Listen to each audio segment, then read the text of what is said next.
Dans le prochain épisode de Plus belle la vie, Abdel tente de convaincre Elisa que la menace s'intensifie sur Barbara. Sonali fait tout pour ne pas perdre sa relation exclusive avec Dimitri. Attention, les paragraphes qui suivent contiennent des spoilers sur l'épisode de Plus belle la vie diffusé demain soir sur France 3.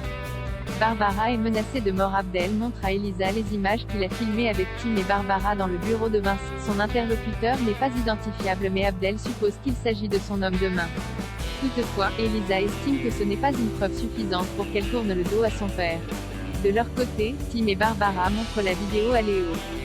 Celui-ci déclare que la police ne pourra pas les aider malgré ces images. Inquiet pour la sécurité de sa fille, il lui conseille d'être prudente. Pendant ce temps, Vincent prend Elisa par les sentiments en avouant combien il regrette d'avoir raté une partie de son enfance et de son adolescence. Plus tard, Barbara aperçoit son agresseur entrer dans le Marcy, puis monter chez elle.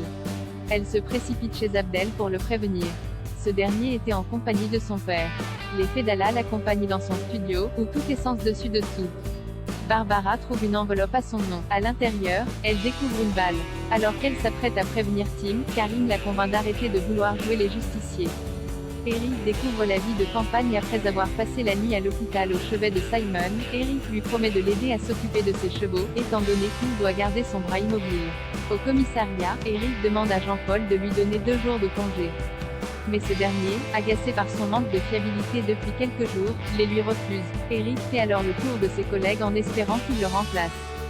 Heureusement, Ariane lui sauve la mise.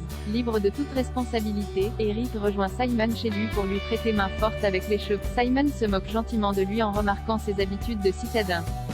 Noé et Betty couchent ensemble quand Noé avoue qu'il n'a toujours pas acheté son costume pour le bal. Lola suppose simplement qu'il n'aime pas le shopping, mais elle le presse d'en choisir un car elle espère qu'ils seront élus couple de Scotto pendant le bal. Noé n'ose pas lui dire ce qui s'est passé avec Betty. Après les cours, Noé se rend chez Betty. Il la retrouve dans le canapé, déprimée. À sa demande, il s'allonge à ses côtés. Les deux adolescents finissent par s'embrasser. De son côté, Sonali ne supporte pas de devoir rendre des comptes à son père. Bastien a l'impression de ne plus reconnaître sa fille. Lona lui suggère de la laisser respirer. Sonali rejoint Lola, Dimitri et Delphine pour les aider à transporter du matériel de déco pour le bal. Mais comme il n'y a plus de place dans la voiture, elle ne peut pas venir avec eux.